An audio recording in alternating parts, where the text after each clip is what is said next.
Assalamualaikum warahmatullahi wabarakatuh. Selamat pagi pemirsa dimanapun Anda berada. Bersama saya Irwan Kadir, TV Online Tidore. Ya saudara, tepatnya pada hari ini 9 Februari 2021, saya berada di kantor Badan Narkotika Nasional atau BNN Kota Tidore Kepulauan, di mana dalam hal ini mengikuti perjalanannya konferensi pers yang dipimpin langsung oleh Bapak Kepala BNN Kota Tidore Kepulauan, yakni Bapak Bursanto Abdul Latif, SPD, MH, mengenai tugas dan juga fungsi dari BNN Kota Tidore Kepulauan, yakni terus mengoptimalkan kinerja dari seluruh lini P4GN, yaitu pencegahan dan juga pemberantas penyalahgunaan dan peredaran gelap narkotika melalui 3 bidang diantaranya, yaitu pencegahan dan pemberdayaan masyarakat dengan harapan menekan jumlah angka penyalahgunaan narkoba di Kota Tidore Kepulauan. Press release ya, yang di awal tahun dan di akhir tahun. Pertama saya sampaikan dulu sekali lagi kepada rekan-rekan pers bahwa kami BNN ya, Badan Narkotika Nasional,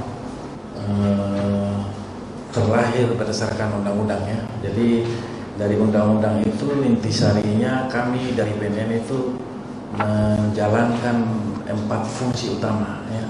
Jadi saya jelaskan secara umum dulu.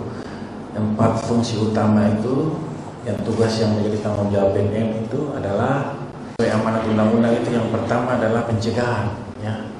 Pencegahan, kemudian yang kedua pemberdayaan masyarakat, kemudian yang ketiga pemberantasan, dan yang keempat itu rehabilitasi.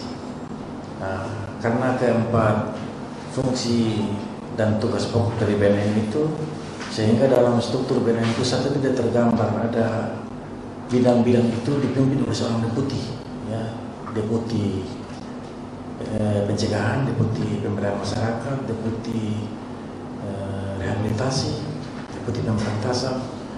Deputi itu kalau dijabat oleh polisi itu jenderal bintang 2 ya, deputi seorang deputi. Di bawahnya itu para dir dan karo. Dalam struktur kewilayahan BNNP itu kabit ya, setelah kepala BNN provinsi yang merupakan Brigjen, kalau dari TNI Polri itu di bawahnya ada 3 orang kabit. Saya ulangi lagi, jadi tahun 2020 kemarin itu kami lakukan sosialisasi sebanyak 77 kali, baik melalui anggaran DIPA maupun non DIPA ya, dan dengan sebaran kurang lebih tercatat itu 8.809 orang ya, yang mengetahui ya, yang mendapat informasi dari sosialisasi tersebut. Mereka itu yang 8.809 orang ini baik di Tidore 4 kecamatan di sini maupun yang di dataran Oba ya, karena Tidore ini terdiri dari 8 kecamatan, 4 di Pulau Tidore dan 4 di daratan Oba. Jadi dari sekian sasaran sosialisasi kami selama tahun 2020 itu, dari kalangan pertama pelajar mahasiswa, yaitu mulai dari tingkat SD, SMP, dan SMA serta perguruan tinggi ya. Di SD, SMP, SMA, sedangkan di perguruan tinggi sudah 2, yaitu Universitas Tugu dan STIMI. Kemudian yang menjadi sasaran kami yang sudah kami laksanakan tahun 2020 itu adalah para pekerja swasta ya, yakni pelaku usaha penginapan, pelaku usaha rumah makan, komunitas bentor, ojek, supir angkut, dan lain-lain. Itu yang kami laksanakan itu, kami menggunakan karena ini mengumpulkan massa ya, mengumpulkan audiens, dan masih dalam pandemi, jadi aturannya kami tidak bisa lebih dari 30 orang ya. Jadi batas maksimal kami melakukan sosialisasi itu hanya 30 orang.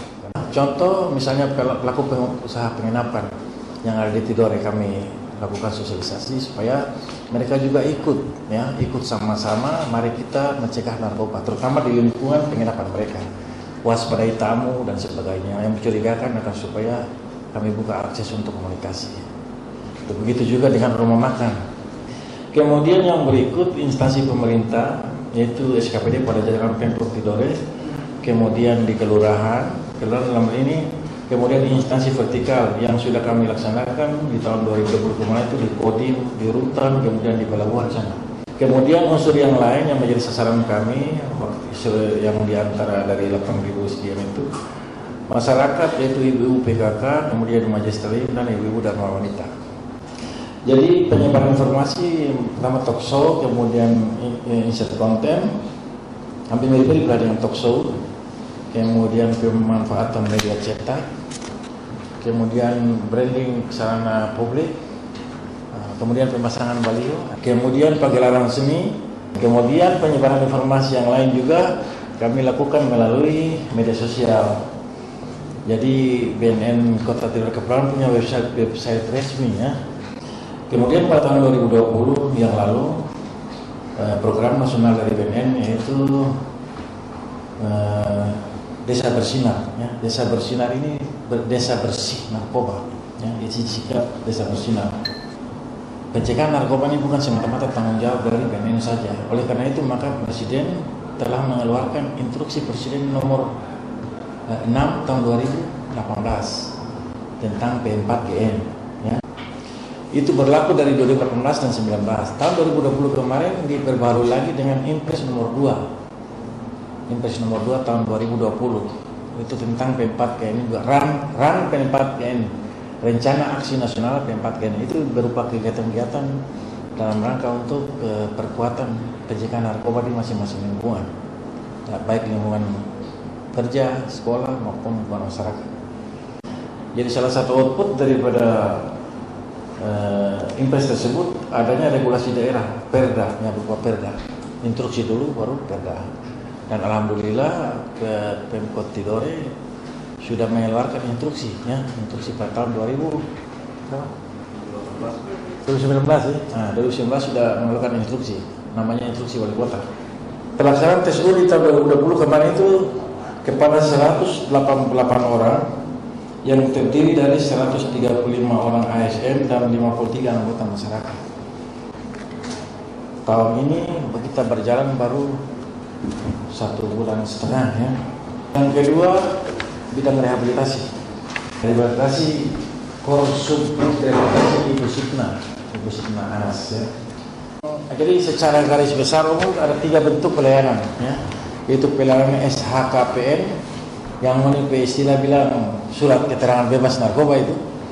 Nah itu per tahun 2020 kemarin itu sebanyak 85 orang yang kami keluarkan surat keterangan bebas narkoba, atau istilah dalam di atas surat itu SKHPN, surat keterangan hasil pemeriksaan narkoba ya. Itu sebanyak 85 orang, dan tahun ini sampai bulan Februari ini baru 11 orang. Tahun 2020 kemarin itu sebanyak 5 orang pasien, 5 orang klien yang rata-rata berusia remaja dan sebagian besar penyalahguna lem. Nah itu kami lakukan rawat jalan, kemudian wajib lapor, kemudian pemantauan di tempat tinggalnya, pendekatan terhadap keluarganya, itu yang kami lakukan oleh pengobat manusia atau analisa lem. Kemudian tahun 2021 ini juga baru 5 orang, padahal baru 1,5 bulan sudah 5 orang. Ya, rata-rata berusia remaja sebagai penyalahguna obat-obatan dextro. Pada tahun 2020 BNK Tiket melaksanakan asesmen terhadap 4 orang penyalahguna hasil tangkapan dari Polres yang sedang menjalani proses hukum oleh Polres Tiket. Ya, itu tadi sama-sama kita saksikan konferensi pers yang dipimpin langsung oleh Kepala BNN Kota Tidore Kepulauan, dan juga memasuki awal tahun 2021 ini dengan Kepala BNN Republik Indonesia yang baru mengeluarkan sebuah kebijakan umum dengan menyorakan war on drugs atau sama-sama kita perangi narkoba. Maka dari itu saya, generasi muda Tidore, mengajak kita semua untuk menyorakan war on drugs. Tim Liputan Abdurrahman Irwan Kadir, TV Online Tidore, Maluku Utara melaporkan.